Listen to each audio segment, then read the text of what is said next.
So, Shelo, anong feeling na rookie pa lang, rookie of the year, tapos ikaw pa finals MVP? Para sa akin po, syempre, I'm happy. Pero, yun nga po, sinabi ko, i-bonus lang yung mga individual awards na yun. Kasi talaga yung goal namin, yung goal ko is talagang matulungan yung mga athletes na makuha yung championship. So, after yung game 2, no, that was a dramatic loss. And may mga sinabi ka na maybe some teammates could have played better. No? Ano yung naging reaction nyo? Paano kayo nag-usap pa sa team after nung game na yun para bumawi? Nag-usap kami, parang sinabi namin sa isa't isa na last game na. Parang ito na yun.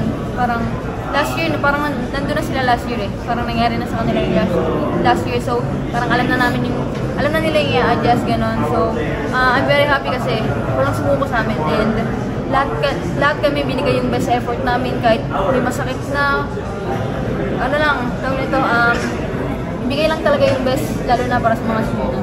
So, ikaw homegrown ka, no, from Nans, tapos anong feeling na nag-champion ka sa homegrown? Tapos yun nga, may sabi natin growing rivalry kayo ni Khalil Serba sa US.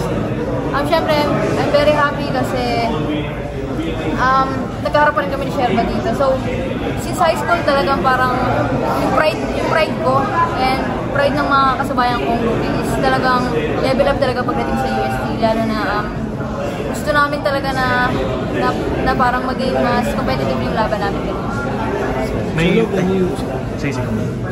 Chelo, can you talk lang din third quarter mo, tabla, tapos you scored 10 points in that third quarter mo?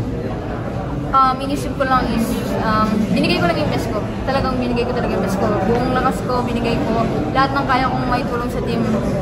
Talagang binigay ko na kasi last game na. And gusto ko, umalis yung mga senior namin talaga ng champion kami and talagang hindi nila makakalimutan yung champion. Throughout the season ba, yun nga, since galing sila sa talo last year, throughout the season meron bang pressure sa'yo na dapat umabot yung gameplay ko to the level na makuha nga yung championship? Siyempre po meron, pero yung pressure talagang kinakain ko lang. Parang sabi ko sa sarili ko na everything's happened for a reason. Kaya ako nandito sa NU kasi alam ko na matutulungan ko yung mga atis ko. Game 3 kanina, Nung first quarter po talagang parang medyo kinakabahan ako. Kasi nga, lumang mga UST sa amin ganun. Pero inisip ko na bakit ako kakabahan eh, pare-pares lang naman kami pare-pares kami may talent ganun. And talagang nagtiwala lang ako sa mga teammate ko. Lalo na sa mga senior namin, talagang grabe yung pag-cheer up nila sa amin pag nakikita nila na parang na paghina kami ng loob, ganun.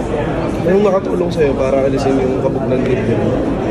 Siguro, inisip ko lang lagi sinasabi sa akin ng mga senior na kailangan ko mag-step up and as a rookie, kailangan parang may pride ako na hindi porket rookie ako, pwede nyo akong ganto-gantuhin.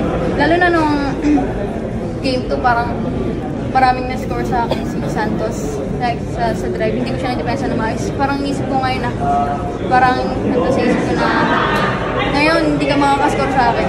Parang ngayon ko talaga may isip ko.